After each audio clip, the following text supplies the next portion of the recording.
itu Allah berikan kenikmatan, dan subhanallah, kenikmatan di sorga itu yazdad, summa yazdad, summa yazdad, bertambah, kemudian bertambah, kemudian bertambah, dan terus bertambah, tidak pernah kurang. Kalau di dunia kan kurang, makin kurang ya. Sekarang ada anak muda tampan, ganteng, gagah, ya, usia 20 sampai 50 tahun nampak lah awet muda. Coba kalau sudah 60, 70, kan dan nampak itu peotnya ya, keriputnya, jeleknya. Ya mungkin ibu tahun 45 bintangnya.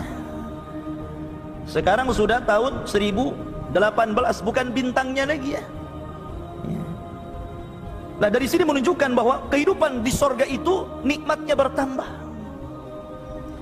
Sehingga ketika Allah Subhanahu wa ta'ala setiap hari Jumat, kalau di dunia ini hari Jumatnya, kalau di sorga namanya Yaumun Mazid, hari di mana nikmat akan ditambah. Kalau di dunia disebut hari Jumat, di sorga namanya Yaumul Mazid. Pada hari yang disebut dengan Yaumul Mazid, maka Allah Subhanahu wa ta'ala menciptakan suqan fil jannah, satu pasar besar yang ada di sorga. Jadi di sorga itu ada pasar. Untuk apa pasar ini? Apakah untuk jual beli? Lah, tidak ada orang jual beli di pasar. Ngapain jual beli di pasar? Semua sudah tersedia. Yang kita inginkan sudah ada, yang kita kehendaki dikabulkan. Apalagi pasar ini tempat bertambahnya nikmat, karena hari itu disebut Yaumul Mazid, hari tambahan nikmat. Jadi setiap hari Jumat itu anak-anak muda sorga itu ke pasar. Kemudian di pasar dia akan melihat berbagai macam bentuk manusia yang tampan, yang digambar Allah Subhanahu wa ta'ala. Ibaratnya antum masuk ke tempat cukur rambut itu kan banyak gambar tuh, gaya ini, gaya ini, gaya ini, gaya ini, kan begitu. Lah di sorga itu, jadi Allah Subhanahu wa ta'ala akan gambarkan orang-orang tampan. Jadi tinggal nunjuk saja gambarnya, saya ingin seperti dia, maka Allah langsung kemudian merubah kita persis seperti gambar yang kita tunjuk. Seperti itu, coba bayangkan. Itu kan banyak, tinggal milih mana yang paling tampan, kan begitu. Tinggal tunjuk saja, maka dia akan berubah seperti yang di situ. Makanya ketika dia pulang, istrinya nggak kenal.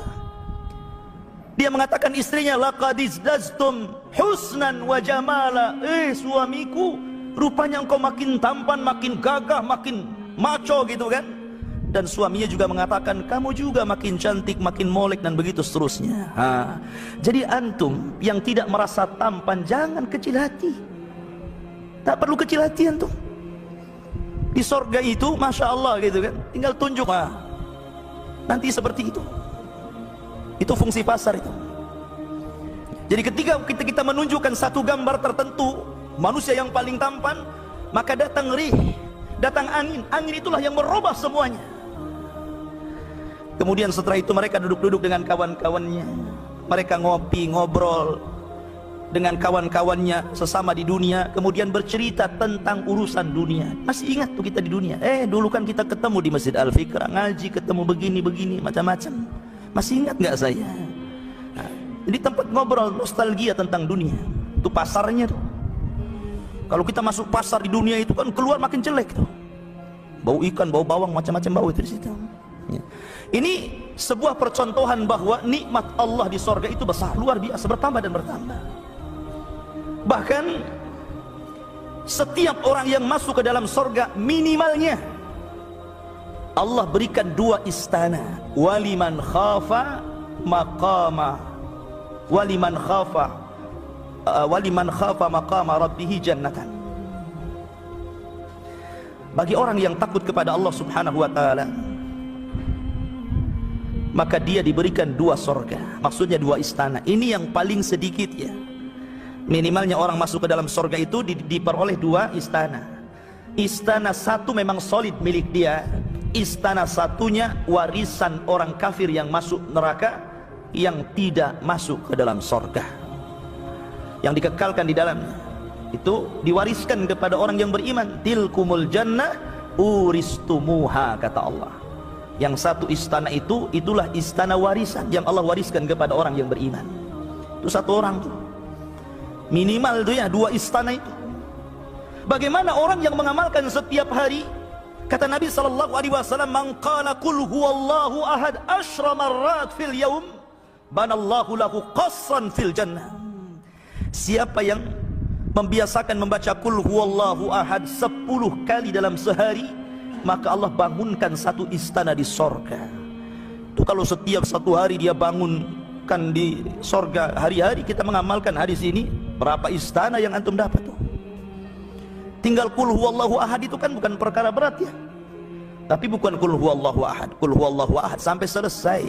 Qul huwallahu ahad, Allahus samad, lam yalid wa lam yulad wa lam yakul lahu kufuwan ahad. 10 kali.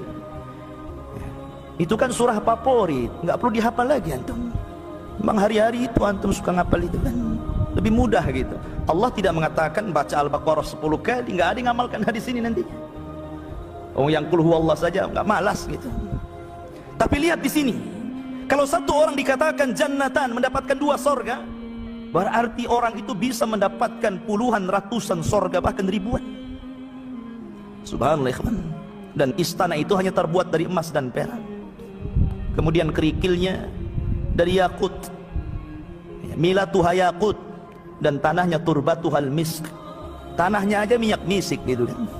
Makanya wajar kalau bau sorga itu sejarak sekian dan sekian. Dalam riwayat, man qatala muahidan lam yarih raihatal jannah wa inna rihaha la yujadu min masirati kada wa kada. Siapa yang membunuh kafir muahid, maka dia tidak akan mencium bau sorga, padahal bau sorga itu tercium sekian dan sekian gitu. Ya karena tanahnya misik gitu kan, tercium bahkan sampai di dunia ya.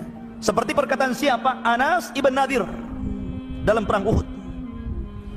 Ketika Nabi SAW terluka parah, bahkan dihabarkan meninggal di perang itu, kemudian mental para sahabat mulai turun, sehingga sebagian mereka tunggang langgang. Maka Anas bin Nadir ingin memberikan motivasi, jangan sampai mereka keluar dari peperangan. Kata Anas bin Nadir, wallahi demi Allah, inni la ajidu raihatal jannah min kibalil Uhud. Demi Allah, aku sudah mencium bau sorga di balik bukit Uhud ini. Sampai ke dunia tuh harumnya. Jaraknya luar biasa gitu kan. Masyurul muslimin, jamaah sekalian yang dirahmati Allah Subhanahu wa taala.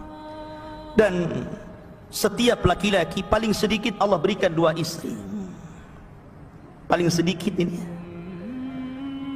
Dan perempuan di sorga itu ada 3. Ini khusus laki-laki, Bu ya, dengarkan saja Ibu ya.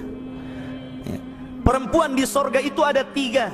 Pertama, istrinya sendiri, wanita-wanita dunia yang masuk ke dalam sorga, dan dia adalah ratunya.